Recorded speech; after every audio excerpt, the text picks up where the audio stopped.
2020년 이후 세계는 조용히 방향을 틀었다. 코로나 팬데믹과 미중 갈등, 우크라이나 전쟁까지 이어지는 연쇄 충격 속에서 중국은 더 이상 개도국의 구세주가 아니었다.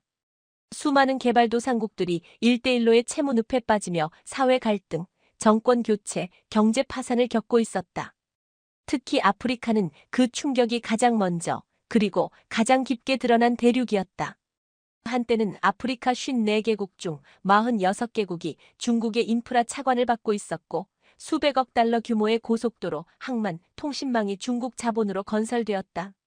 하지만 그 결과는 참담했다. 나이로비 몬바사 철도는 운영 적자만을 낳았고, 지부티의 항만은 채무 불이행으로 중국 국유기업이 사실상 운영권을 가져갔다.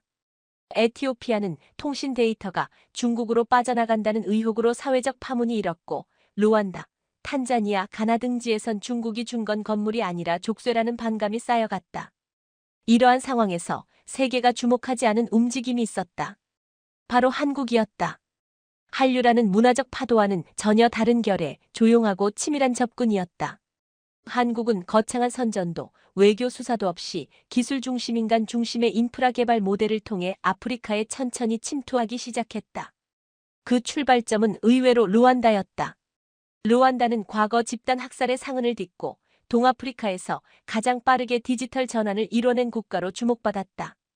중국과도 오랜 기간 협력 관계를 맺어왔지만 그 이면엔 부채와 정치적 통제에 대한 불만이 쌓여 있었고, 그것이 한국과의 접점이 되었다. 삼성물산, 포스코 ICT, KT, 하나시스템 등 국내 기업들은 루안다 정부와 손잡고 KCT 러완더라는 프로젝트를 시작했다. 여기에선 단순한 도로 건설이 아니라 통합관제센터, 스마트 그리드, 공공 와이파이, 태양광 ESS 시스템 등 기술과 지속성이 핵심이었다. 놀라운 건 이 모든 사업이 외채로 진행되지 않았다는 점이다. 한국은 차관을 앞세우지 않았고, 민관합작 PPP 모델과 현지 법인 합작을 통해 공동의 이익을 전면에 내세웠다. 이는 중국의 방식과 극명히 대비된다. 중국이 돈을 주고 시진핑의 말을 따르라는 식이라면 한국은 같이 만들고 같이 키우자는 방식이었다. 아프리카 국가들의 자존심을 건드리지 않고 기술과 시스템을 이전하면서도 지분을 공유하는 파트너십의 구조였던 것이다. 그 결과는 빠르게 나타났다. 2023년 루안다 정부는 국가 디지털 전략 2030에서 한국 기업들과의 협력을 핵심 축으로 명시했고, 중국의 국영 기업들과 진행되던 통신망 구축 사업을 전면 재검토하겠다고 발표했다. 이는 단순한 외교적 선호의 변화가 아니라 누가 이 국가의 미래를 안정적으로 만들어줄 수 있는가에 대한 평가에서 한국이 승리한 사례였다. 더 중요한 것은 이러한 변화가 루안다에만 그치지 않았다는 점이다. 한국은 이어서 케냐, 에티오피아, 우간다, 가나 등지로 기술 인프라 네트워크를 확대했고, 단순히 건설업체가 아니라 교육, 보건, 에너지, 정보통신 기술이 결합된 K-인프라스트럭처 종합 모델을 제시하며 중국과 서방 모두가 하지 못했던 신뢰 기반 개발 파트너십을 실현하고 있었다. 세계 언론은 이를 조용한 침투, 작지만 강한 연대, 비제국적 영향력이라 불렀다. 하지만 필자는 더 직설적으로 말하고 싶다. 이것은 한국식 근대화 모델의 수출이며 산업화와 민주주의의 공존이라는 한국 특유의 경험을 아프리카에 이식하는 혁신적 외교 전략이다. 중국은 무섭게 돈을 뿌리고 미국은 여전히 조건을 붙이며 선민의식을 숨기지 않는다. 그러나 한국은 말없이 인프라를 놓고 그 위에 사람과 기술을 얻는다. 이 차이는 결코 작지 않다. 지금 동아프리카에서 벌어지는 일은 단순한 시장 다툼이 아니라 21세기형 영향력 경쟁의 새 지형을 말해준다. 그리고 이 판에서 한국은 더 이상 조연이 아니다. 무대의 중심으로 올라서고 있다. 루안다는 아프리카 대륙에서 기적이라는 단어를 붙이기엔 너무나 조심스러운 과거를 지녔다. 1994년 100일간 100만 명이 목숨을 잃은 집단학살의 땅. 그러나 그 재앙의 중심에 있었던 이 나라는 30년도 채 되지 않아 디지털 아프리카의 수도라는 별칭을 얻게 되었다. 그리고 그 뒤에는 한국이 있었다. 아프리카 국가들 중 유일하게 ICT 인프라 전략을 전면에 내건 루안다는 중국이 아닌 누군가를 찾고 있었고, 한국은 그 질문에 조용히 정답을 꺼내 보였다. 서울과 키갈리를 직접 잇는 정기 항공편도 없고 교민 수도 수백 명 남짓에 불과했던 이 작은 연결은 2018년을 기점으로 급격히 달라졌다. 루안다 정부는 전국을 와이파이로 연결하는 스마트 네이션 프로젝트를 추진하면서 중국 화웨이와 GTE의 기술 대신 한국의 KT, LG CNS, 그리고 한화 시스템을 초청했다. 그 이유는 단순했다. 루안다 정부가 원한 것은 기술 그 자체가 아니라 독립이었다. 그리고 한국은 기술을 주되 간섭하지 않았다. 화웨이는 무상 지원을 제안했지만 그 조건에는 데이터 접근권, 유지 보수권, 그리고 15년간의 독점 계약이 포함되어 있었다. 반면 한국의 기업들은 일정한 초기 투자만 받으면 나머지는 공동 운영 수익 공유 구조를 제안했다. 루안다 정부는 후자를 선택했다. 이는 단순히 기술적 선택이 아니라 국가의 미래 운영권을 어디에 맡길 것인가에 대한 전략적 결정이었다. 그리고 그 결정은 매우 옳았다. 2021년 루안다의 수도 키갈리에는 K 디지털 허브라는 이름의 통합 ICT 캠퍼스가 들어섰다. KT는 통신망과 사이버 보안 시스템을 구축했고 한화 시스템은 군사 수준의 위성 관제 시스템을 민간용으로 적용해 국가 위성 이미지 공유 플랫폼을 만들었다. 여기에 삼성 SDS는 공공 데이터 분석 센터를 구축했고 포스코 ICT는 스마트 에너지 관리 시스템을 공급했다. 이른바 K-인프라 사축 체계가 루안다에 처음 정착한 순간이었다. 여기서 주목할 점은 한국이 단순히 하청을 수주한 것이 아니라는 점이다. 한국은 기술을 주고 운영 시스템을 공유하며 인력 양성까지 함께 하고 있었다. 루안다 IT 공무원의 90% 이상이 한국의 KISA, NIA, ETRI를 통해 연수를 받았고 이들이 현장에서 직접 시스템을 관리하는 구조로 바뀌었다. 중국이 외주를 만들었다면 한국은 동반자를 키운 셈이다. 그 결과 루안다는 2022년 세계경제포럼 WEF 기준 디지털 정보 전환 속도 1위 개발도상국으로 평가받았다. 인터넷 보급률은 65%를 넘었고 모바일 결제 비중은 아프리카에서 케냐와 함께 최상위권에 올랐다. 무엇보다도 루안다의 국방부와 내무부는 더 이상 외국 서버에 의존하지 않고 자국 내 데이터 센터에서 모든 치안, 국방, 보건 정보를 처리하고 있다. 이 모든 변화의 기반에는 한국이 구축한 작지만 강한 시스템이 있었다. 루안다 정부는 한국을 보이지 않는 파트너라고 불렀다. 화려한 외교 수사 없이 실질적인 결과로 존재감을 증명한 존재. 이것이 바로 한국이 보여준 비제국적 접근 방식의 진수였다. 중국은 언제나 눈에 보이게 등장했다. 대형 간판, 붉은 현수막, 대사관의 연설과 수십 명의 관리들이 줄지어 나타났고 그러한 존재감은 때로 위압으로 느껴졌다. 하지만 한국은 달랐다. 대사관은 조용했고 기업인들은 언론을 멀리했으며 기술자들은 현지인들과 함께 노트북을 나눴다. 그 차이는 숫자로 증명되었다. 2023년 기준 루안다 내 인프라 분야 외국인 투자 신뢰도 1위는 중국이 아닌 한국이었다. 필자는 이 지점을 매우 중요하게 본다. 과거 한국은 개발도상국의 구호를 받아야 했던 나라였다. 지구 반대편에서 쌀과 의약품이 배에 실려왔던 그 기억을 가진 한국이 이제는 아프리카에서 가장 신뢰받는 인프라 파트너로 탈바꿈한 것이다. 그것은 단지 경제적 성장만으로는 설명할 수 없는 태도와 기억의 문제이다. 한국은 절대 아프리카를 아래로 보지 않았다. 그 눈높이는 놀라울 정도로 수평적이었고 그것이 수십 년간 서구나 중국이 해내지 못한 신뢰의 기반을 만들었다. 이것이 바로 루안다에서 시작된 조용한 반란이 아프리카 전역으로 퍼질 수 있었던 결정적 이유다. 한국은 지금 루안다를 통해 하나의 메시지를 전하고 있다. 진정한 개발은 돈이나 군사력이 아니라 함께 일할 수 있는 관계에서 시작된다는 것을. 그리고 이 메시지는 지금도 동아프리카의 다른 도시들 속으로 뿌리내리고 있다. 에티오피아에서 지부티까지 이어지는 약 750km의 철도, 이른바 아프리카 최초의 전기철도라는 수식어가 붙은 이 거대한 프로젝트는 중국의 일대일로를 대표하는 상징적 인프라 사업으로 떠올랐다. 중국은 40억 달러 이상을 투자하고 공사와 운영을 자국 기업이 독점하는 형태로 계약을 체결했으며 완공 당시만 해도 아프리카 교통의 패러다임을 바꿔놓을 것처럼 선전되었다. 그러나 실제 결과는 실망 그 자체였다. 운영 첫 해부터 적자는 눈덩이처럼 불어났고 연간 유지비는 GDP의 7%에 달했으며 에티오피아 정부는 결국 중국 측에 연장 재협상을 요구할 수밖에 없었다. 여기서 중요한 사실은 중국은 철도를 놓았지만 노선을 현실과 동떨어진 채 결정했다는 점이다. 주요 산업단지나 내륙 물류 허브와는 동떨어진 선형, 정차가 불편한 구간 설정, 낮은 자동화율, 그리고 무엇보다 운임 조정 권한조차 현지 정부가 갖지 못하는 구조는 결국 주권을 포기한 개발로 귀결되었다. 이와 달리 한국이 추진한 동아프리카 내 철도 사업은 작지만 철저히 현실 중심이었다. 르완다와 우간다 사이를 잇는 280km 규모의 협궤철도는 포스코 건설과 한국철도공사 그리고 아프리카개발은행이 공동으로 추진한 대표적인 K인프라 철도 프로젝트다. 이 노선은 단순한 이동수단이 아니라 내륙 농산물과 커피, 카카오, 니켈 등의 자원을 항만까지 연결하는 수출 통로로 설계되었으며 동시에 배터리 원료 운송 효율을 극대화하는 스마트 물류 시스템이 도입되었다. 특히 한국은 설계 단계부터 현지 엔지니어와 기술자 1,200여 명을 양성해 현지 중심 한국 기술 조력의 구조를 구축했다는 점에서 중국과의 근본적인 차이를 드러냈다. 항만 역시 마찬가지였다. 중국이 지어준 탄자니아 바가모요 항만은 공사 중단과 부정부패 스캔들, 환경단체의 반발로 인해 국가의 재정과 정치까지 흔들었고 한때 동아프리카 물류 허브로 불리던 이 항만은 지금은 미완공 상태로 방치되어 있다.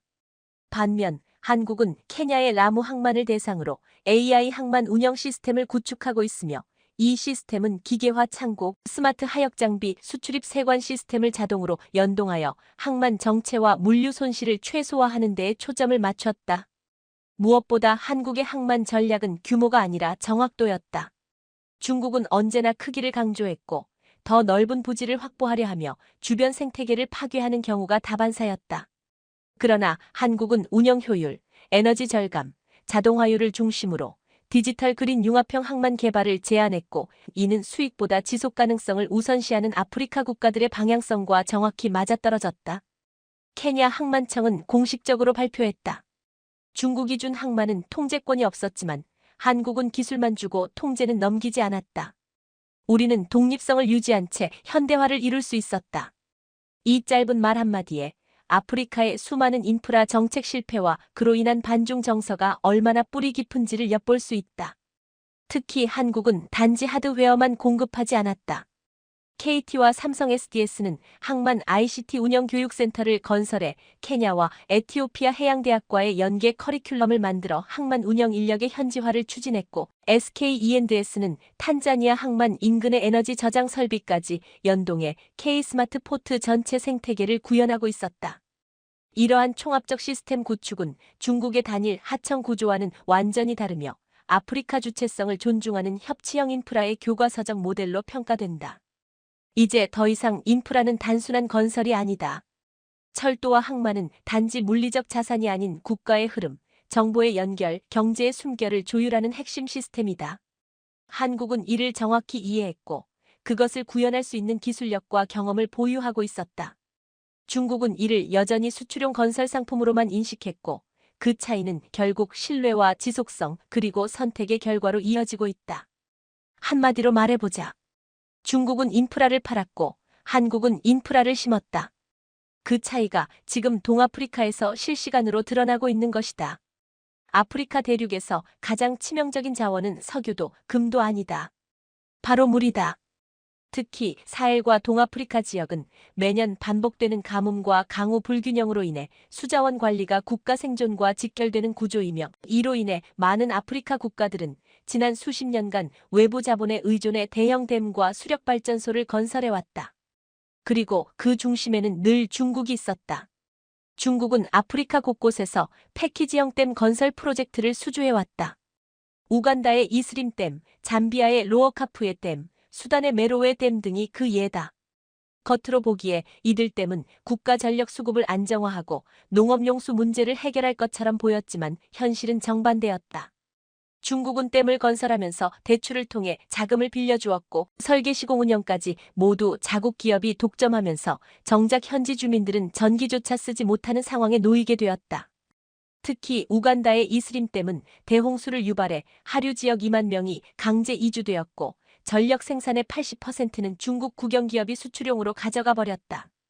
이러한 구조는 결국 현지 사회의 파괴와 외국 자본의 수익 독점이라는 이중 피해를 낳았고, 아프리카 내부에서도 중국댐은 마실 물조차 남기지 않는다는 비판이 터져나오기 시작했다.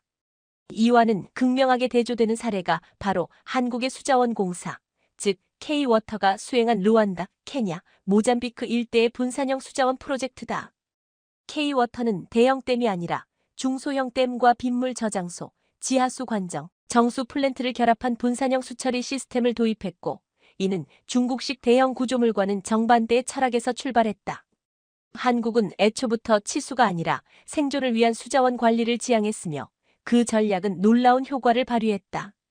2022년 케냐 북부의 투르카나 지역에 도입된 K-워터의 태양광 기반 정수 플랜트는 하루 1만 2천 명이 마실 수 있는 식수를 공급했고, 전체 공정의 80%가 태양광으로 작동되는 완전 자립형 시스템이었다. 이 프로젝트는 단 3개월 만에 완공되었으며, 건설 인력의 85%가 현지 주민으로 구성되었다.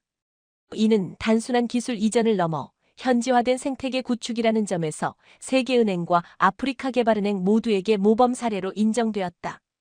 더욱이 K-워터는 소유가 아니라 공유라는 개념으로 접근했다.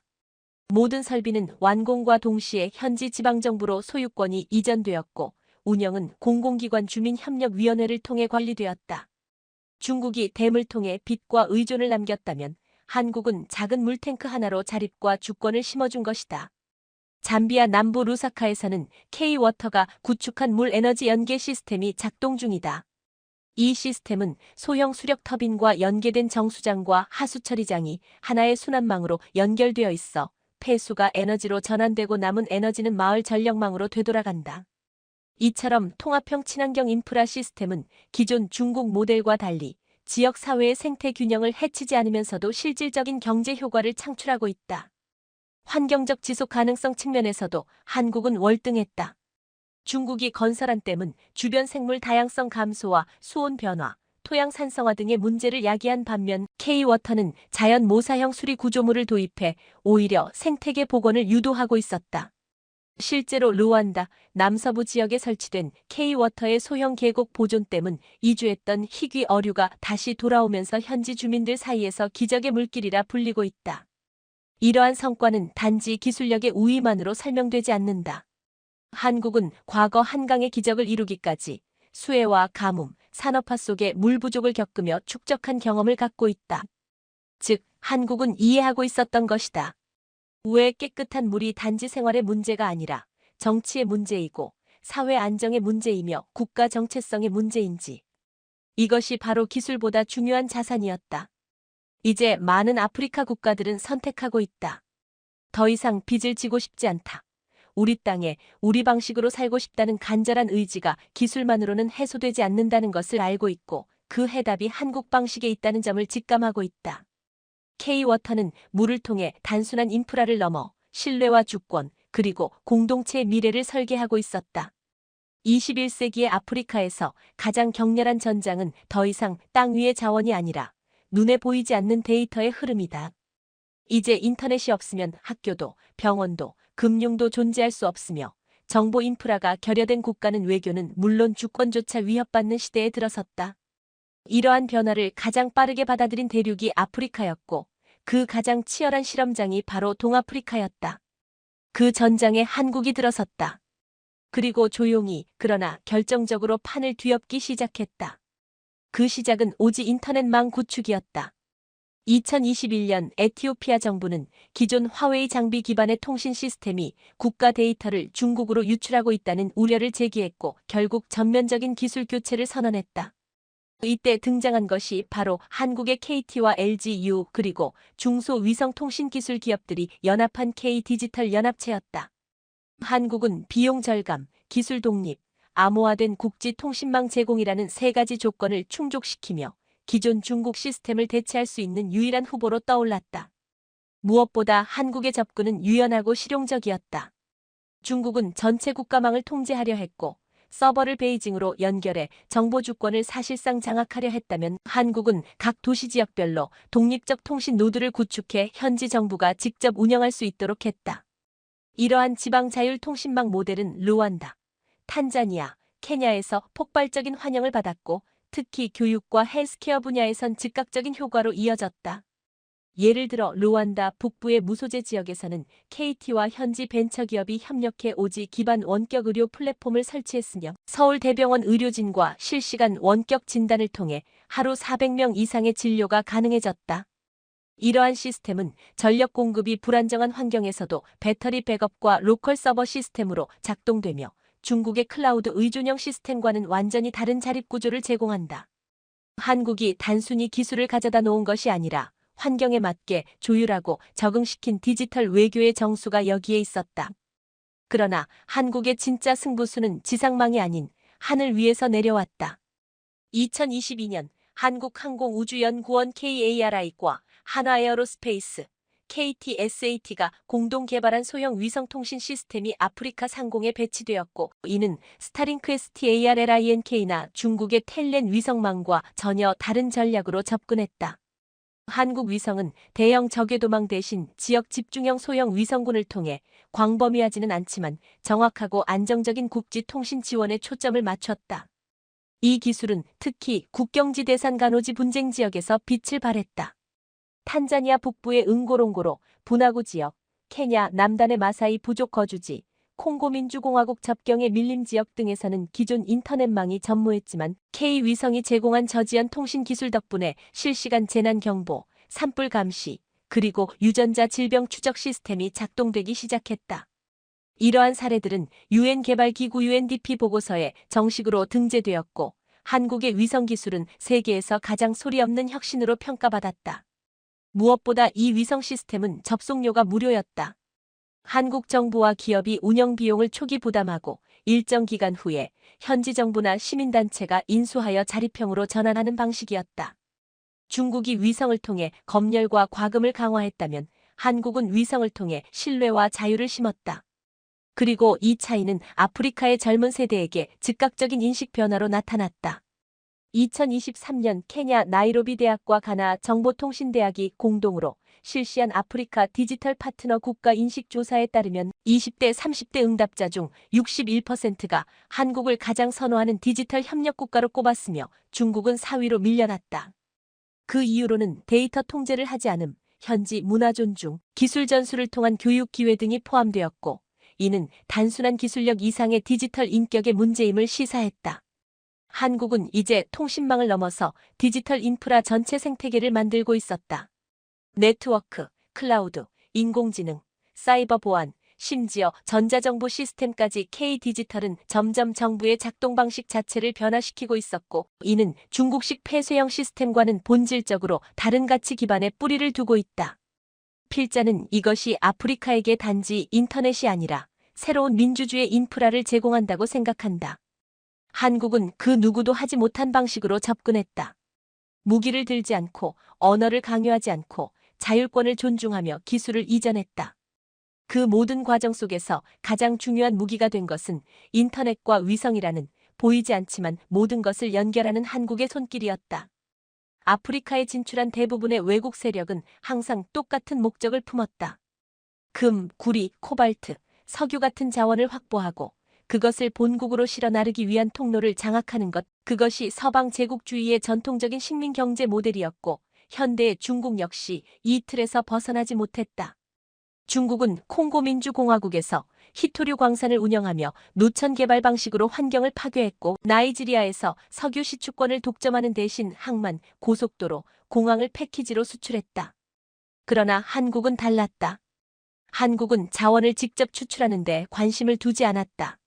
한국이 주목한 것은 오히려 그 자원이 이동하는 경로였고 바로 그 경로 위에 K-인프라스트럭처를 심는 전략을 선택한 것이다. 2021년 이후 한국은 탄자니아 다르에스살람 항만을 중심으로 에티오피아, 루안다, 케냐를 잇는 동아프리카 내륙 물류 벨트를 구축하기 시작했고 이는 전통적인 중국식 남북 물류 통로에 맞서 동서축을 재편하려는 시도였다. 핵심은 단순한 도로 건설이 아니라 각 교차점마다 물류창고, 통관 시스템, 전력 공급망, ICT 센터, 중개 항로를 결합한 통합 인프라 거점을 설치하는 것이었다. 이를 통해 한국은 한 지역의 발전이 아닌 경로 전체를 지배하는 구조를 만들었다. 특히 라무지바바 항로, 무소 제부준부라 구간 등은 한국 기업들이 설치한 스마트 관제 시스템을 통해 물류 흐름이 자동으로 추적되고 재배치되는 구조이며, 이는 단순한 기술적 진보를 넘어 동아프리카 전체의 경제 지형을 재구성하는 힘이었다. 한국은 여기서 한 발 더 나아가 에너지 저장과 운송 기술을 융합했다. SKE&S와 현대오일뱅크는 아프리카 주요 교통 요충지에 LNG, 콜드체인, 물류 창고를 설치해 현지 식량 유통과 전력 안정화를 동시에 해결하고 있으며, 이 시설들은 단순한 상업 인프라가 아닌 전시에도 즉시 전력기지로 전환 가능한 에너지 전략 자산으로 기능한다. 반면 중국은 여전히 전력 수요를 맞추기 위해 석탄 발전소와 대형 변전소를 대량 공급하고 있으며, 이는 아프리카 각국의 탄소 중립 정책과 충돌을 일으켜 국제사회로부터 비판을 받고 있다. 또한 한국은 케냐 해안에서 인도양을 따라 모리셔스, 세이셸, 마다가스카르로 이어지는 해상 항로의 K해양운송 허브를 구축하고 있으며, 이 항로는 향후 아프리카, 아세안, 유럽을 잇는 새로운 제3해상 실크로드가 될 가능성을 지니고 있다. 이 구상은 미국과 일본의 인도 태평양 경제 프레임워크 IPEF와도 맞물리며, 한국이 단순한 수출국이 아닌 물류 네트워크의 설계자로 변모하고 있음을 보여준다. 한국은 땅을 얻지 않았지만 노선을 장악했고, 석유를 가지지 않았지만 에너지 흐름을 통제했다. 이는 과거 그 어떤 강대국도 하지 못한 방식이었다. 한국의 이러한 전략은 결국 지정학을 소프트웨어처럼 다루는 기술력에서 나온다. 즉, 물리적 군사력이나 점유 중심의 사고가 아닌 기술과 시스템을 경로에 이식함으로써 실질적 통제력을 확보하는 방식이며, 아프리카 정부들은 한국식 인프라 모델을 갈등 없는 통제, 투명한 지배력이라고 부른다. 무엇보다도 한국은 이 모든 경로에서 자국 이익을 전면에 내세우지 않았다. 대신 함께 쓰고 함께 키운다는 파트너십의 논리로 각국을 설득했고, 이는 정치적 반발 없이 체계를 구축할 수 있는 결정적 차별성이었다. 이제 한국은 석유나 금을 채굴하지 않아도 그것이 어디로 흘러가는지를 결정하는 위치에 서 있다.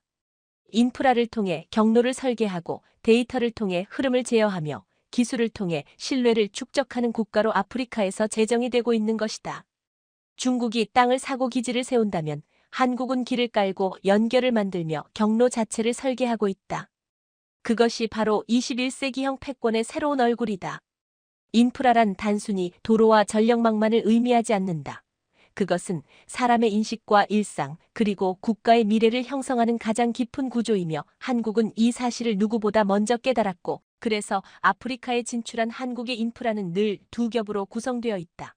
하나는 철근과 콘크리트로 이루어진 물리적 구조물이고, 다른 하나는 그 위에 덧이 펴지는 문화와 기술, 그리고 사람의 기억이다. 한국이 아프리카에 깔고 있는 것은 단순한 K-인프라가 아니라 K-아이덴티티다.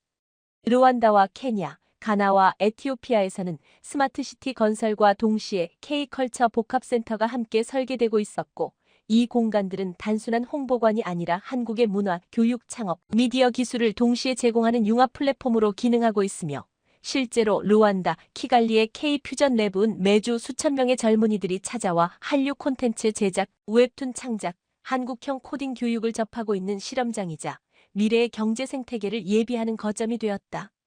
중국은 아프리카에 수천 개의 공장을 세우고 수만 개의 CCTV를 설치했지만, 그 어떤 감시 장비도 사람의 마음을 연결할 수는 없었고, 오히려 문화적 충돌과 피로감을 남겼으며, 반면 한국은 오히려 콘텐츠를 통해 사람들을 자발적으로 끌어들였고, K-팝과 드라마, 웹툰, 게임, 뷰티 기술까지 결합된 소프트 인프라 전략은 단순히 청년층을 사로잡는 데 그치지 않고 실제로 디지털 경제와 창업 생태계로 확장되고 있었다.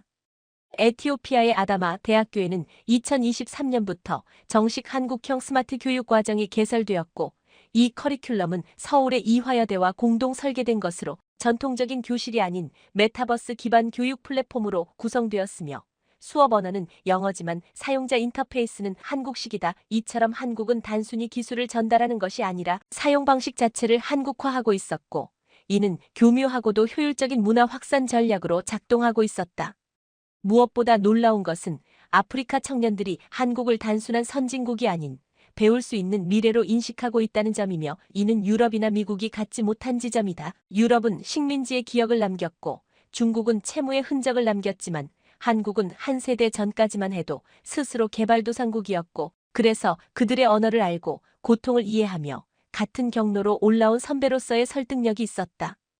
2024년 기준 아프리카 13개국의 한국 정부와 민간이 공동 운영하는 K컬처 허브가 운영 중이며 그중 7개는 스마트 도서관 기능과 온라인 창업 지원 플랫폼을 동시에 제공하고 있으며 이곳에서는 한국의 벤처 성공 사례, 청년 창업기, 기술 교육 콘텐츠가 다국어로 제공되고 있고 중국이 만든 공자학원이 통제된 언어 교육을 중심으로 했다면 한국은 자유로운 선택과 창조를 중심으로 구성해 자율과 참여의 플랫폼을 제공하고 있다. 한국의 이러한 소프트 인프라는 하드웨어 인프라와 결합될 때 더욱 강력한 효과를 발휘하고 있으며 예를 들어 케냐 나이로비 외곽의 K텍밸리는 물리적 스마트시티 인프라, 태양광 에너지 센터, 클라우드 서버 센터와 함께 한류 콘텐츠 아카데미, 웹툰 창작소, AI 코딩 교육 센터가 동시에 들어서 있으며 이 복합 모델은 단순한 도시 개발이 아닌 문명 자체의 공동 설계로 여겨지고 있고 실제로 유니세프와 아프리카 개발은행은 이 모델을 교육기술문화 통합도시의 기준 모델로 채택하기에 이르렀다. 한국이 아프리카에 건설하고 있는 것은 도로, 항만, 통신망이 아니라 하나의 가치관이고 함께 살아갈 수 있는 디지털 문명이며 그것은 강요하거나 위협하는 방식이 아니라 다가오게 만드는 방식으로 움직이고 있고 한국은 말없이 연결을 만들고 웃음으로 기술을 전파하며 콘텐츠로 경제를 설계하고 있다. 이것이 바로 한국이 선택한 아프리카 전략이며 그것은 총도, 빚도, 석유도 필요하지 않은 새로운 지배력의 형식이고 문화가 인프라를 이끄는 시대에 한국은 그 누구보다 먼저 그 흐름을 읽고 있었으며 조용히 그리고 깊이 아프리카 대륙의 마음속에 K 정체성을 심고 있는 것이다. 누구도 예상하지 못했다. 아프리카에서의 조용한 인프라 혁명이 아세안 국가들의 인식에 깊은 균열을 일으킬 줄은 그들은 오랫동안 중국의 자금력과 일본의 장기공사 그리고 미국의 조건부 원조 사이에서 갈팡질팡했지만 한국이 아프리카에서 만들어낸 비개입형 인프라 모델은 동남아시아의 정책 결정자들에게 완전히 새로운 대안을 제시하였고 그것은 돈이 많거나 군대가 강한 나라가 아니라 신뢰를 주는 나라가 미래의 파트너라는 사실을 일깨우는 계기가 되었다. 베트남 다낭 스마트시티 사업은 애초에 일본이 수주할 것으로 예상되었지만 현지 정부는 기술 이전 조건과 운영 독립성 문제로 끝내 협상을 중단했고 이후 한국의 SK에코플랜트와 KT, 네이버 클라우드가 참여한 K 디지털시티 컨소시엄이 전면에 나서면서 공공데이터 개방, 친환경 설계, 시민 참여형 플랫폼이라는 새로운 가치를 제안했고 이는 단순한 도시계획이 아니라 하나의 거버넌스 혁신으로 평가받기 시작했다. 말레이시아의 조호르바루 스마트 물류단지도 마찬가지였다. 중국은 항만과 철도를 패키지로 제공하며 대규모 자본을 앞세웠지만 한국은 현지 스타트업과의 연결망, 자동화 창고 시스템, 탄소 중립 수송망 구축이라는 실용적 접근으로 승부했고 특히 물류 인공지능 알고리즘을 오픈소스로 제공하면서 소유하지 않고도 지배하는 방식을 보여주었으며 이는 아프리카에서 이미 입증된 K 협력 모델의 아세안판 확대 버전이었다. 이러한 흐름은 인도네시아로도 확산되었다. 자카르타 수도 이전 프로젝트에서 한국은 도로공사나 전력망보다 인공지능 기반 도시 설계 플랫폼을 우선 제안했고 이는 단순히 인프라를 놓는 것이 아니라 정부가 도시를 예측하고 스스로 운영할 수 있게 돕는 디지털 국정운영 도구로 받아들여졌으며 이는 중국의 데이터는 우리가 통제한다는 폐쇄적 방식과 정반대의 철학이었다. 이처럼 아프리카에서 먼저 구축된 한국의 방식은 지역 자율, 기술 이전, 플랫폼 공유라는 세 축을 중심으로 하며 이는 과거의 모든 대외 인프라 정책과 단절된 새로운 패러다임으로 작용하고 있었고 이미 베트남, 말레이시아, 인도네시아, 필리핀의 기술 관료들은 루안다, 케냐, 에티오피아에서 진행된 K-인프라 실험을 분석하고 있으며 한국의 사례를 비서구권 최초의 소프트 파워 기반 개발 모델로 인식하기 시작했다. 특히 주목할 것은 한국이 아세안 국가들에게 단순히 원조나 수주를 제공하는 것이 아니라 국가 운영 시스템 전체를 수출하고 있다는 점이며 이는 미국이 제시하지 못하고 중국이 시도하지 못한 영역이고 일본이 여전히 관료주의 속에서 망설이는 부분이기도 하다. 한국은 이미 디지털 정부 사이버 보안, 스마트 에너지, 디지털 화폐, 스마트 농업에 이르기까지 전 부문에 걸쳐 공공 플랫폼 기반 수출을 시도하고 있으며 이 모든 플랫폼은 오픈소스이거나 맞춤형 설계가 가능하다는 점에서 정치적 반감을 최소화하고 있다.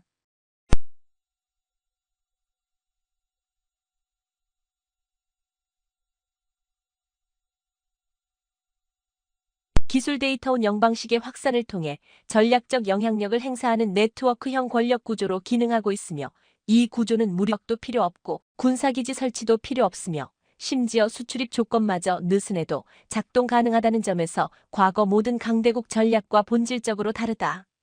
이는 단순한 경제 협력이나 외교 전략이 아닌 하나의 문명적 설계도로 볼 수 있으며, 한국은 이 설계도를 아프리카에서 완성해보고 아세안에서 확장 적용하며 동시에 라틴 아메리카와 남아시아에 시범 확산하는 단계로 진입하고 있고, 그 핵심에 있는 것은 기술이 아니라 한국은 침묵 속에서 동등하게 돕는다는 이미지와 기억이며, 그것이 바로 오늘날 각국 정부가 한국을 선택하게 만드는 실질적 동인이다.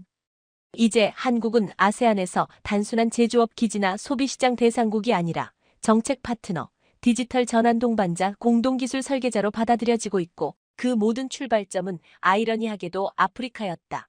가장 가난했던 대륙에서 증명된 방식이 가장 역동적인 지역으로 전이되고 있으며, 한국은 그 경로를 만들어낸 최초의 국가로서 지정학적 위상이 전혀 새로운 차원에 진입하고 있다.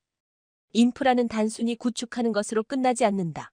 그것이 유지되려면 반드시 보호받아야 하며, 특히나 다국적 자본이 얽히고 정치적 이해가 충돌하는 제3세계에서의 인프라는 언제든 테러, 사이버 공격, 파괴적 시위, 무장단체의 점거 등 수많은 비군사적 위협에 노출될 수밖에 없고, 실제로 중국이 건설한 여러 발전소와 통신탑, 항만시설들이 이러한 공격으로 인해 파괴되거나 인질극의 대상이 된 바 있으며, 이때마다 중국은 현지 민병대를 직접 고용하거나 PM 시민간 군사기업을 동원해 충돌을 유발했고, 이는 곧 식민주의적 비판으로 이어졌으며 국제사회에서의 이미지 추락을 초래했다. 한국은 철저히 다른 접근을 택했다. 군대를 보내지 않았고 총을 들지도 않았지만 기술로 방어하고 시스템으로 차단하며 사람을 통해 지속 가능성을 보장하는 방식을 택했고, 이 방식을 가장 먼저 채택한 분야가 바로 K방산의 민간 융합형 보호체계였다.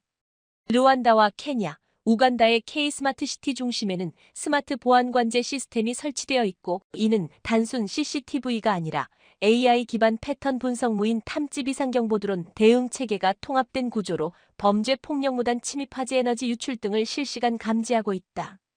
이 시스템은 한국의 방산 기업인 하나시스템과 LI진엑스원이 개발한 군용 전장 통제 체계를 민간용으로 전환한 결과이며, 핵심 기술은 적외선 센서 기반의 탐지 분석 통제비 접촉 조치로 이어지는 일관된 대응 시나리오이며, 현장에서는 무기를 쓰지 않고도 대응할 수 있는 비살상 기반 보호가 작동한다.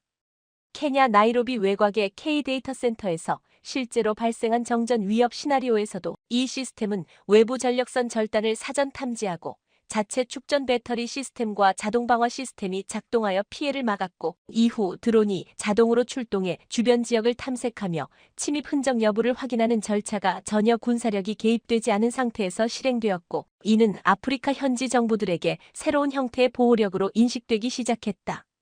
또한 한국은 단순히 기술만 설치하지 않았다.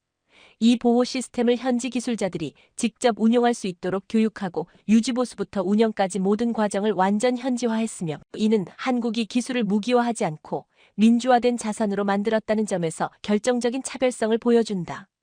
중국이 여전히 군과 연계된 기업을 통해 관리권을 직접 장악하려 한다면, 한국은 철저히 탈군사화된 방산 기술을 통한 보호를 지향하며 인프라가 보호받되 인권과 주권은 침해되지 않는 시스템을 만들어냈고, 이 방식은 유엔개발기구 UNDP와 세계은행의 도시 안전성 평가 기준에도 반영되기 시작했다.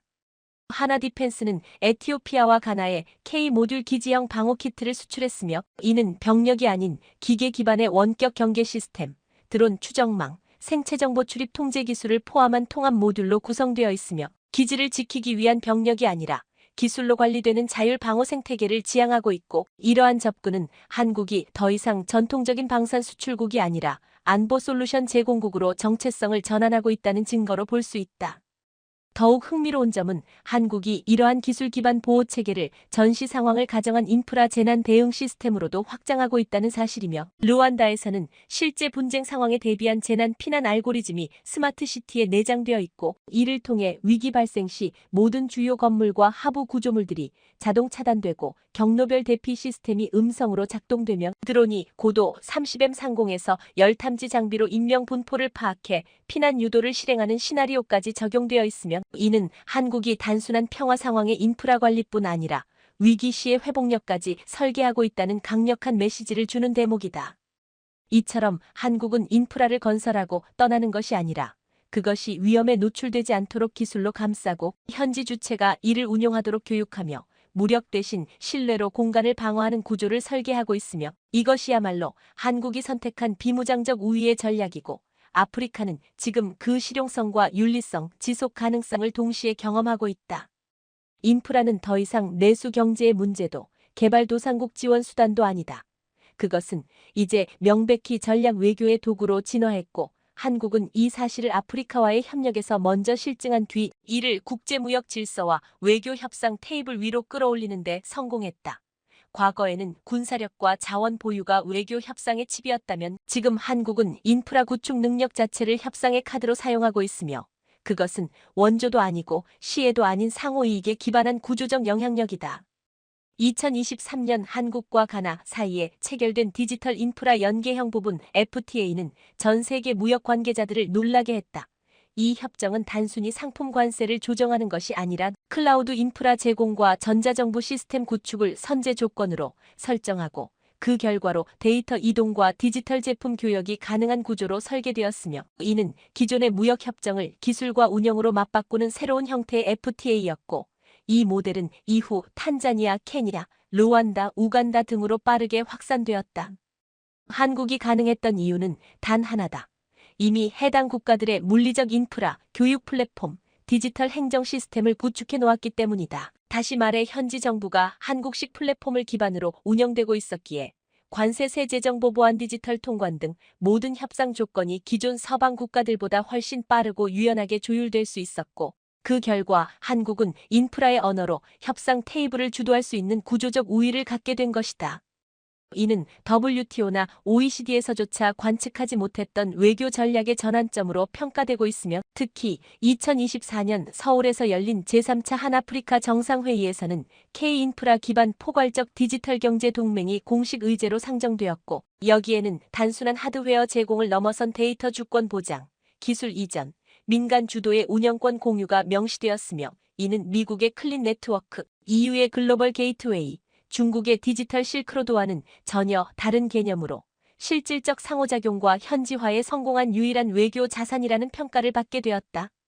더 나아가 한국은 이러한 인프라 외교를 지역 간 FTA 전략과도 연동하기 시작했으며 대표적인 사례가 바로 중남미와의 한메르코스루 디지털 FTA 예비 협상이다. 이는 아프리카에서 성공한 스마트시티 모델과 데이터 클라우드 플랫폼을 그대로 적용하겠다는 전제하에 남미 국가들과의 농업기술, 친환경 인프라, 광물 공정 협력을 묶어내는 방식으로 설계되었고 이 협상의 최대 수혜국은 놀랍게도 한국 자신이 아니라 아프리카에서 K-인프라를 채택한 국가들이 될 수 있다는 사실이다. 즉, 한국은 단지 양자 외교를 넘어 자신의 기술과 시스템을 매개로 제3국을 외교의 당사자로 끌어들이는 삼각 외교의 주도국으로 떠오르고 있으며 이는 지정학적 강대국들이 단일국 중심의 양자 위주 협상에 매몰되어 있는 동안 한국이 만든 인프라 네트워크가 새로운 국제협상 채널로 진화하고 있다는 것을 의미하고 이는 결과적으로 한국이 국제무대에서 영향력을 행사하는 방식 자체를 바꾸어 놓고 있다.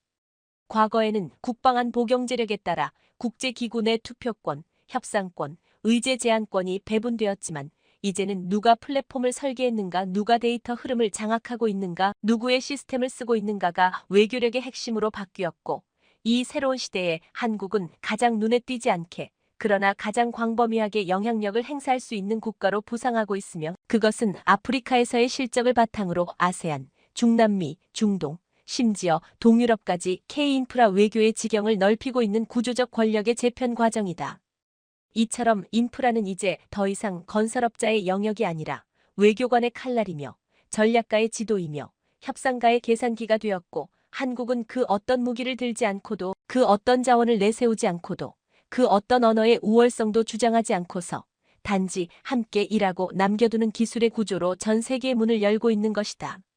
아프리카 대륙에서 영향력을 확보하고자 했던 국가들은 수없이 많았지만 그 결과는 거의 대부분 신뢰의 실패로 끝났다. 중국은 자금력과 속도를 앞세워 댐과 도로, 철도를 깔았지만 빚을 남기고 민주주의를 훼손했으며 미국은 민주주의를 외치며 원조를 제공했지만 현지의 필요를 이해하지 못한 채 조건과 절차로 신뢰를 무너뜨렸고 유럽연합은 기술력과 지속 가능성을 내세웠지만 현지 행정과 결합되지 않는 수직적 접근으로 반복적인 좌절을 겪었으며 이 모든 틈을 한국은 말없이 그러나 치밀하게 파고들었다. 한국은 어떤 언어도 강요하지 않았고 종교도 요구하지 않았으며 군사기지를 요구하지도 않았고 협상에서 조건부 조항을 들이대지도 않았다. 대신 한국은 현지인이 주도하는 운영권, 공동책임 기반의 계약구조, 비정치적이고 비군사적인 기술 전달 문화적 자율성과 데이터 주권의 인정, 그리고 결정적으로 모든 기술 이전의 문을 열어두는 태도를 유지했고 이것은 중국이나 미국, EU가 어떤 이유로든 하지 못했던 일이었으며 그렇기에 한국은 소리 없이 강한 동맹국으로 떠오를 수 있었다. 중국은 기반 시설을 통해 물류와 자원을 통제하려 했지만 한국은 운영체계를 설계하여 시스템의 신뢰를 통제했고 미국은 안보를 빌미로 행정 시스템 개입을 시도했지만 한국은 행정을 디지털화하고 투명하게 만드는 플랫폼을 제공했으며 유럽은 그린 인프라를 강조했지만 한국은 탄소 중립을 넘어서 현지의 생활 자체를 최적화하는 설계로 접근했고 그 결과 아프리카의 수많은 정부와 시민들은 과거 어떤 나라에도 주지 않았던 권한과 신뢰를 자발적으로 한국에게 넘겨주기 시작했다. 그 차이는 단순히 기술이나 자본에서 비롯된 것이 아니라 기업과 태도에서 비롯된 것이며 한국은 스스로가 개발도상국이었던 시절의 경험을 잊지 않았고 경제적 폭력과 외교적 모욕을 받아본 입장에서 무엇이 존중이고 무엇이 지배인지 본능적으로 알고 있었으며 그래서 한국의 인프라는 도로 위에 국기를 꽂지 않았고 스마트시티 한가운데 동상도 세우지 않았으며 단지 데이터가 흘러가고 기술이 작동하며 현지 언어와 질서에 맞춰 공존하는 방식으로 뿌리내렸고 이 방식은 강대국의 시각으로는 절대 이해할 수 없는 방식이었다. 2024년 기준 아프리카 내 27개국이 중국의 채무 조정에 실패했거나 협상 지연 상태에 있고 16개국은 미국의 행정 개입 조건에 불만을 표했으며 EU와의 합의 실패 사례는 20건이 넘는 가운데 한국의 K-인프라 기반 프로젝트는 민간 협력, 정부 양해각서, 다자기구 참여 방식으로 단 한 건의 중단 없이 연장되었고 이 구조는 단순한 성과가 아니라 시스템 그 자체에 대한 신뢰임을 보여주는 확실한 증거이며 이제 한국은 조용한 인프라 패권국이라는 새로운 외교적 정체성을 확보하게 되었다. 중국은 할 수 없었고 미국은 시도하지 않았고 유럽은 설득하지 못했던 것. 그것을 한국은 해냈다. 조건 없이 플랫폼을 나누고 데이터의 방향을 강제하지 않으면 기술 이전을 두려워하지 않고 정치적 중립을 실천하면서도 결과적으로 모든 연결망을 자신이 설계한 방식으로 돌아가게 만드는 이 구조적 우위는 단순한 착한 전략이 아니라 가장 정교한 실용적 전략이며 이 점에서 한국은 도덕성과 실리, 이상과 계산의 균형점을 정확히 포착한 유일한 국가로 평가받고 있다. 아프리카는 더 이상 도움을 받는 대륙이 아니라 전 세계 전략가들이 경쟁하는 테스트베드이며 그곳에서 성공하는 전략이야말로 미래의 지구적 질서를 규정할 수 있는 키워드인데 지금까지 그 전략에 성공한 유일한 국가는 군사 강국도 자원 부국도 아닌 바로 한국이며 그것이야말로 21세기 지정학의 역설이자 작은 나라가 모든 거인을 이긴 이 시대의 가장 흥미로운 정치적 기현상이다. 우리가 오랫동안 따라가던 세계는 더 이상 유효하지 않다. 과거의 국제 질서는 힘이 곧 정의였고 돈이 곧 미래였으며 자원이 곧 생존이었다면 이제는 누가 더 넓게 연결하고 더 깊이 이해하며 더 오랫동안 신뢰를 축적할 수 있느냐가 미래의 방향을 결정하고 있으며 그 구조 변화의 중심에서 한국은 더 이상 수동적인 참여자도 아니고 단순한 기술 제공자도 아닌 하나의 문명을 설계하는 주체로서의 좌표를 확보하고 있다. K-인프라는 단순한 경제 전략이 아니다. 그것은 한국이라는 나라가 세계를 대하는 방식 그 자체이며 기술과 문화, 윤리와 효율, 자율성과 연대라는 모순적 가치들을 한 플랫폼 안에 녹여낸 일종의 한국적 질서이며 이것은 누군가를 억누르지 않고도 영향력을 행사할 수 있고 무기를 들지 않고도 공간을 보호할 수 있으며 언어를 강요하지 않고도 기억에 남을 수 있다는 것을 입증한 가장 구체적인 사례이며 한국은 아프리카와 아세안, 중남미에서의 경험을 통해 더 이상 중심을 추종하는 국가가 아니라 중심을 재구성하는 국가로 전환되고 있다. 이제 우리는 묻지 않을 수 없다. 왜 한국이었는가? 왜 미국도, 중국도, 유럽도 아닌 한국이 이 역할을 맡게 되었는가? 그것은 단순히 기술력의 우위 때문이 아니라 한국이 역사적으로 지배받았던 경험과 성장해온 고통, 그리고 그 누구보다 빨리 근대화를 이루었지만 동시에 가장 늦게까지 주변부였던 기억, 이 복합적인 정체성이 오늘날 지배하지 않는 설계자로서의 이상적인 모델을 가능하게 만들었기 때문이며 바로 그 지점에서 한국은 자신만의 외교 언어를, 기술 윤리를, 플랫폼 철학을 구축할 수 있었고 그것이 세계가 지금 원하는 방식이었다. 우리는 더 이상 공장을 짓는 나라로서 불리지 않는다. 우리는 길을 만드는 나라가 되었고 우리는 댐을 쌓기보다는 물을 나누고 도시를 통제하기보다는 데이터를 공유하며 에너지를 독점하기보다는 연결된 전력을 상생하는 구조로 재배치하며 우리는 국경을 넘지 않고도 국경 너머의 신뢰를 확보할 수 있다는 사실을 입증했으며 그 모든 과정은 무력 없이 설계되고 폭력 없이 유지되며 강제 없이 존중받는 새로운 형태의 국제 영향력으로 진화하고 있다.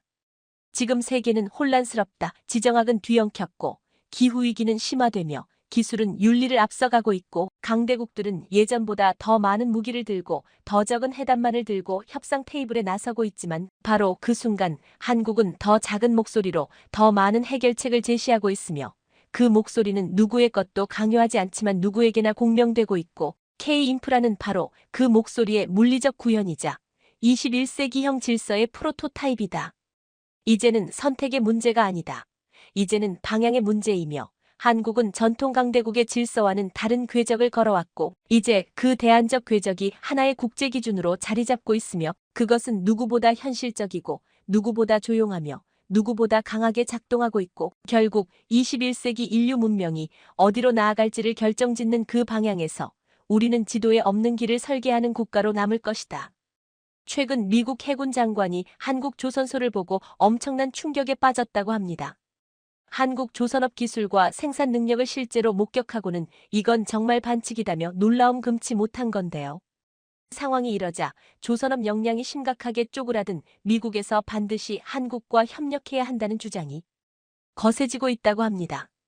한국을 통해서만 미국의 군함 건조 능력을 강화할 수 있다는 이야기가 나온다는데 자세히 알아보겠습니다. 미국 해군의 무기 조달과 예산을 책임지는 해군 장관이 한국 조선업의 역량을 눈으로 확인하고는 어안이 벙벙했다는 감탄을 내놓아 전 세계 방산업계가 주목하고 있습니다. 미 군사 전문지 디펜스 뉴스에 따르면 델 토로 장관은 이달 9일 메릴랜드주에서 열린 해군 리그 행사에서 올해 2월 한국을 방문해 선박 건조 과정을 살펴봤던 일화를 언급하면서 이런 감상평을 내놓았는데요. 그는 저와 제 팀이 한국에 갔을 때 우리는 선박 건조 공정의 디지털화 수준과 실시간 모니터링에 어안이 벙벙했다며 한국 조선업체의 최고 경영진은 선박이 언제 인도될지 날짜까지 알려줄 수 있었다고 강조했습니다. 방산업계에 따르면 당시 델 토로 장관은 HD 현대중공업 울산 본사와 하나오션 거제 사업장을 찾아 한국 조선업체의 함정 건조 역량을 살펴봤었습니다. 그는 HD 현대중공업에서 올해 한국 해군에 인도될 예정인 차세대 이지스 구축함을 둘러보고 하나오션에서는 건조 중인 잠수함 장복 53에 대한 설명을 들었습니다. 그런데 이번 델 토로 장관의 칭찬이 더더욱 놀라운 건 한국 조선 기술의 능력을 지켜세우는 한편 미국에 뒤떨어진 군함 건조 역량을 지적하는 의도였기 때문입니다. 현재 미 해군은 미국이 날로 강해지는 중국 해군력에 맞서기 위해 군함 숫자를 늘려야 한다고 판단하고 있는 중입니다. 미 의회 조사국에 따르면 중국의 보유 군함 수는 2015년 미국을 추월했는데 재작년 미국과 중국 해군이 보유한 군함의 수는 각각 294척과 351척으로 집계됐습니다.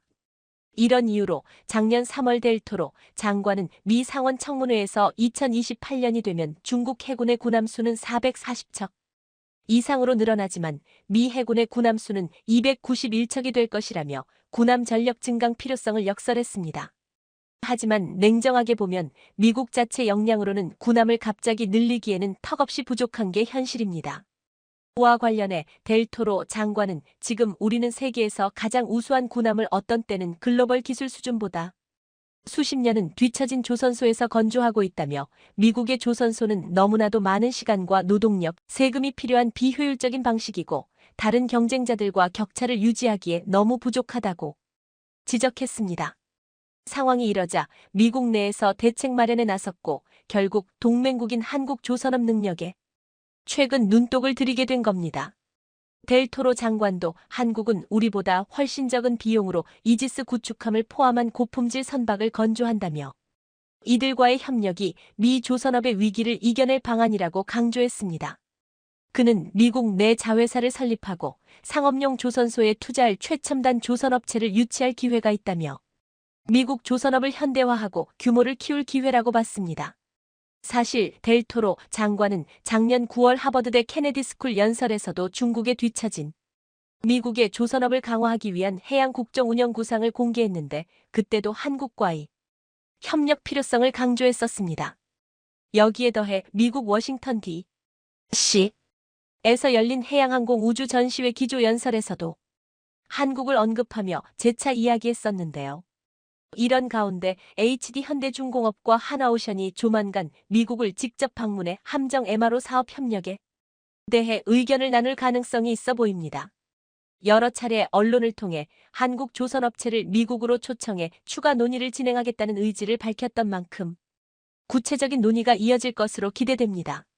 이렇듯 미국이 최근 한국과의 협력을 간절히 원하고 있는 건 미국의 조선업이 사실상 쇠락의 길을 걷고 있기 때문인데요. 실제로 지난 2020년 미국 조선업체들이 미 해군의 차세대 호위함 건조 사업자 입찰에서 대거 탈락하면서 큰 충격에 휩싸였었습니다. 통상 보안 문제를 이유로 미국 조선소에 몰아줬던 구남 수주전에서 이탈리아의 국영 조선소 핀칸티에리에 밀려 쓴맛을 봤기 때문입니다. 당시 핀칸티에리는 로키드 마틴 등 미국 업체 3곳을 제치고 호위함 수주 계약을 따냈는데 미 해군이 자국 조선소를 배제한 건 가격과 품질 모든 면에서 뒤처졌다고 봤기 때문입니다. 사실 미국은 1975년까지만 해도 연간 70척 이상의 상선을 만들어 세계 생산 능력 선두 자리를 지켰었습니다. 미국 조선업은 20세기 초 당시만 해도 군함과 상선을 찍어내듯 생산할 정도로 조선업의 강자였지만 지금은 상선 생산 점유율이 1%로 쪼그라들면서 세계 19위로 밀려났습니다. 심지어 현재 미국에서 가동되는 함정 조선소는 설비 노후화와 인건비 부담에 시달리고 있는 등 조선업 몰락이 안보 위기를 만들고 있다는 지적까지 나오고 있는 상황입니다. 하지만 덕분에 초격차 기술을 보유하고 있는 한국 조선업은 한바구음을 짓게 됐는데요. 위기의식을 느낀 미국이 방산 생태계 확장에 나서면서 한국 조선소들이 미 해군의 방산 사업에 참여할 기회가 커졌기 때문입니다. 주요 외신에 따르면 지난 9일 백악관 국가안전보장회의 고위 관계자는 미국, 영국, 호주 군사동맹 오커스에서 일본에 이어 한국까지 군사기술 협력을 확대할 수 있다고 밝히면서 본격적인 협력 논의가 임박한 것으로 알려졌습니다. 이렇듯 미국은 방산 분야에서 한국과 더 협력하는 방향으로 나아가고 있는 중으로 단기에 자국 방산 역량을 끌어올리는데 한계를 느끼고 한국을 활용하는 방안을 강구한 겁니다. 이렇듯 최근 미국의 방산산업 경계선이 넓어지면서 특히나 미 해군과 한국 조선소의 함정 사업 협력이 눈에 띄게 강화되고 있는데요. 앞서 말씀드렸던 것처럼 지난 2월 델토로 미 장관이 MRO 사업을 논의하기 위해 HD 현대중공업과 하나오션 사업장을 방문한 것도 같은 맥락입니다. 새로운 함정을 건조해야 하는 미 해군의 생산 여력은 1년에 1~2척 정도밖에 안 되는 상황이라 한국의 MRO 사업을 맡기는 쪽으로 가닥이 잡힌 겁니다. 내친 김에 한국 조선소들은 미 해군 MRO 사업을 넘어 함정 건조 사업까지 노리고 있다고 합니다. 대표적으로 하나그룹의 호주 방산 조선소 오스탈 인수 시도를 꼽을 수 있는데 향후 미 규제 당국의 승인 문제가 해결된다면 거래가 재개될 여지가 큽니다. 미국 입장에서 외국에 위치한 조선소보다 본토 조선소를 통해 건조하는 게 훨씬 좋기 때문인데 우리로서는 전혀 손해보는 장사가 아닙니다. 이런 이유로 국내 조선업계에서도 미국 함정 MRO 사업 진출에 대한 기대감이 커지며 HD 현대중공업과 하나오션의 경쟁이 치열해지고 있는데요. 우선 HD 현대중공업은 작년에 미 해군 함정 MRO를 위한 자격인 MSRA를 신청해 올해 초 야드 실사까지 마쳤고 최근엔 글로벌 방산 기업 GE 에어로스페이스와 기술 협약을 맺으며 협력 발판을 넓혔습니다. 반면에 하나오션도 MRO 전담 조직을 운영하며 해외 기업과 종합 MRO 솔루션을 제공하기 위한 기술 협력에 나서고 있는 중입니다. 특히 작년 말에는 미 현지에 자회사를 설립했는데 업계에서는 북미 조선소 인수를 통해 생산 거점을 만들기 위한 행보로 보고 있습니다. 이렇게 국내 업체들이 MRO 사업에 경쟁적으로 뛰어들고 있는 건 신주와 달리 꾸준한 수요가 뒷받침되기 때문에 안정적인 매출과 수익성을 낼 수 있기 때문입니다. 미국의 함정 MRO 시장 규모는 연간 20조 원에 달하는데 미국에서 해군력 확장 움직임이 빨라지고 있어 MRO 시장 규모는 더 커질 전망입니다. 실제로 미 국방성은 현재 300척 미만인 함정을 2045년까지 350척으로 늘릴 계획인데요.